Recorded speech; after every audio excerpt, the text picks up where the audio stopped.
They're rolling. Dan, Matt Ryan was on fire in the first half. Yeah, great protection. He comes back all the way to number 2, Calvin Ridley on that front pylon. Little kind of corner shake. Come back to it. Easy touchdown for Atlanta.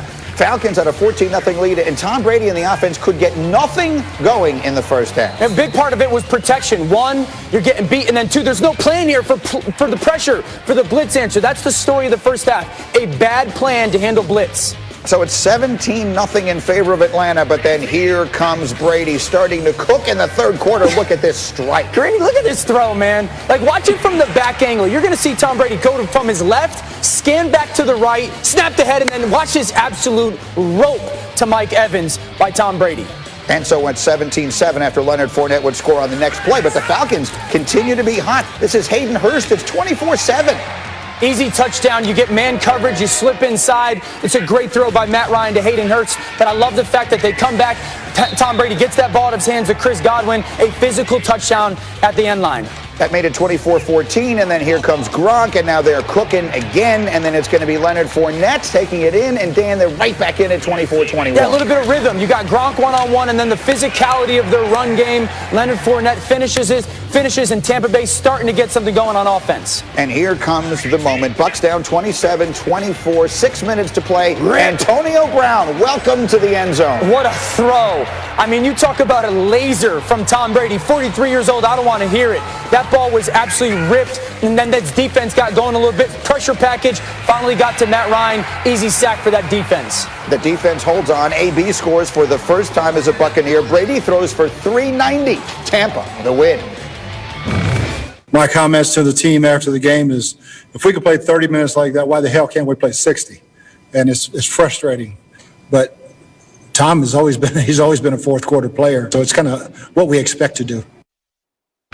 So the coach wants to know, why is it that we can play that way for 30 minutes and we can't play that way for 60? Ryan Clark, you answered that question in our meeting this morning. It's very simple. The first 30 minutes, this is Bruce Arians' team. The second 30 minutes, it's Tom Brady's team. There goes your answer. Bruce wanted an answer. I just gave you one. This is why they should bring me in as a consultant.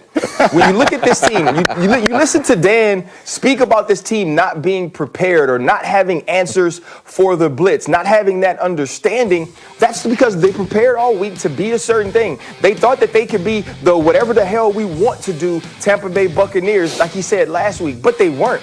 And now in the second half, you get behind. Tom Brady starts to direct. Tom Brady starts to get Leonard Fournette lined up with the Keanu Neal rush that he couldn't get him lined up with the first half. And now you're hitting AB because you're finding the matchups. That's about Tom Brady. That's about Tom Brady understanding how to get teams over the hump, understanding how to use his individual matchups to the best of his ability. And then you watch Todd Bowles' defense and Devin White begin to put pressure on Matt Ryan. This is the team that plays better when they're backed against the wall, because they forget about all the stuff they talked about all week, all the things that Bruce Arians said or Byron Leftwich said all week. And now it's all right, Tom, you tell us how to get there. And this is the way they need to start every week. This is the way they need to understand how to win, because when you have those great skill players and the greatest of all time playing quarterback, let him run the show. And Bruce Arians has to relinquish that control. Rex is nodding his head vigorously over here. Yeah, because look, you have Tom Brady. Act like it. Like, just realize that you have Tom Brady. Like, well, why do we have to wait 30 minutes to realize we have him? And then next week, I'm going to show you how smart I am. Here's the game plan. And like, he's got to be like, what are we doing? For the love of God, we have Tom Brady. Man, look, when Peyton Manning went to Denver, they let Peyton Manning run the show. You had the greatest of all time. Just say, look, Tom, whatever it is from now on, dude, I'm going to show up. The game is at what time? I'll be there. You go. You can take it, my friend. I'm right here. I'm going to go on the golf course. I'm ready to roll, babe. Let's go. It's all you. Dan, get more specific. What is it in the second half? Take me through it. I could hear you in your voice, the enthusiasm during the highlight. What is it that you're seeing in that second half? Okay, so in the first half, RC touched on it. Like, there's no plan for handling pressure. It's to handle pressure, it's either get the ball out or commit numbers to protecting it. They did neither of that in the first half. And then the second half, you watch them bringing in an extra tight end. You watch them use a little bit more play action. They committed 6 or 7 guys into their protection because Atlanta had so much success. And all of a sudden, it's like, wait, we're keeping Tom Brady clean. And then I've said this for weeks. Your receivers don't need help. They're that good. All you have to do is make sure the quarterback is upright.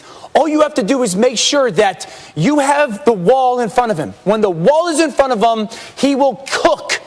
AB can win. Mike Evans can win. Godwin can win. Anyone who tells me Tom Brady can't play anymore, just watch the last 30 minutes. He threw for 320 yards in his second half in the NFL. He threw for a quiet 400.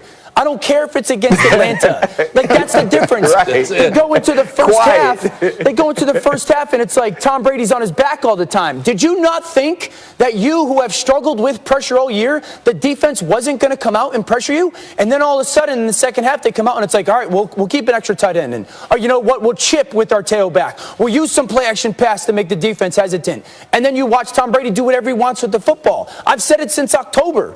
As long as they keep Tom Brady clean, both with plan, execution, this offense will be fine. Look, it's a week-to-week league, and we'll get through some of the other results as we go. But on a weekend where Green Bay didn't look all that good and the Rams suffered an embarrassing defeat and a lot of other... New Orleans loses a game yesterday. This week, the Buccaneers look like a potential Super Bowl team with the way they played in that second half. Everybody stay close. Much more NFL as we continue. But to the next order of business, and that is Selection Sunday. The decisions made and the college football playoff matchups will be Alabama and Notre Dame in the Rose Bowl. They'll play that game in Dallas. Clemson and Ohio State in the Sugar Bowl, as usual, in New Orleans. It's the third time that Alabama has gone wire to wire atop the college football playoff rankings in a season, and you see how it broke down there with Texas A&M at 5, Oklahoma at 6, and here they are.